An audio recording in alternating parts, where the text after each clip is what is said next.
प्रधानमंत्री नरेंद्र मोदी 28 फरवरी को राजस्थान के अजमेर दौरे पर थे। इस दौरान उन्होंने एक जनसभा को संबोधित किया और संतोष जताया कि राजस्थान अब विकास की नई दिशा में आगे बढ़ रहा है।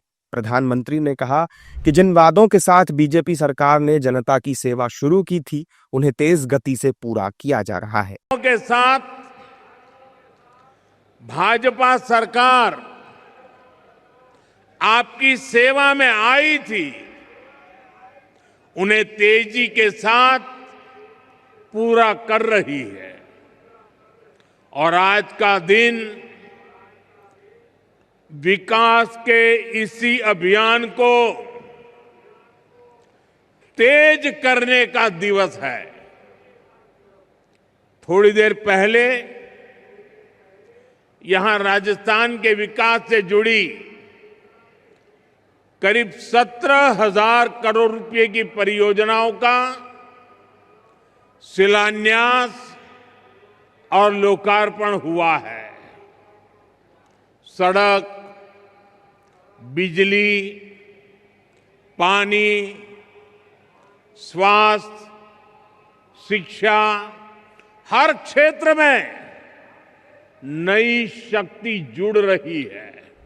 पीएम मोदी ने बेटियों के लिए शौचालय, सैनिटरी पैड्स जैसी समस्याओं को गिनाकर पूर्व की गहलोत सरकार पर निशाना साधा। बेटियों को कितनी पीड़ा, कितना अपमान झेलना पड़ता था। बच्चियां स्कूल छोड़ देती थी क्योंकि वहां अलग टॉयलेट की सुविधा नहीं होती थी।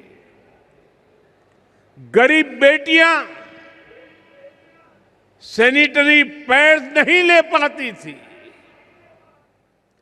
पहले जो सत्ता में रहे उनके लिए ये छोटी बातें थी, इसलिए इन समस्याओं की चर्चा तक नहीं होती थी।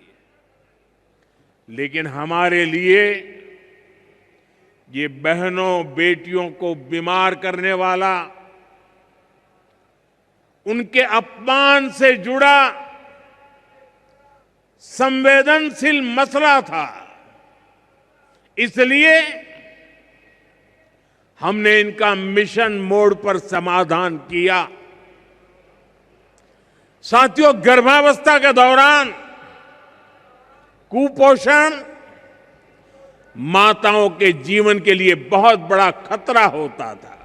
इस दौरान पीएम मोदी ने दिल्ली के एआई इम्पैक्ट समिट का जिक्र करते हुए कांग्रेस पर जमकर हमला बोला। उन्होंने कहा कि कांग्रेस ने विदेशी मेहमानों के सामने देश को बेइज्जत करने का काम किया है। हताशा, निराशा में डूबी, लगातार पराजय के कारण थक चुकी कांग्रेस ने क्या किया, ये आपने देखा है। दुनिया भर के मेहमानों के सामने कांग्रेस ने देश को बदनाम करने की कोशिश की। इन्होंने विदेशी मेहमानों के सामने देश को बेइज्जत करने के लिए पूरा ड्रामा किया। पीएम मोदी ने कहा कि पहले आईएनसी मतलब इंडियन नेशनल कांग्रेस थी, लेकिन अब कांग्रेस एमएमसी बन गई है, यानी मुस्लिम लीग माओवादी हो गई है। आईएनसी यानी इंडियन नेशनल कांग्रेस थी, लेकिन अब आईएनसी नहीं बची है, इंडियन नेशनल कांग्रेस नहीं बची है। आज वो आईएनसी के बजाय एमएमसी बन गई है। एमएमसी यानी मुस्लिम लीगी माओवादी कांग्रेस हो चुकी है।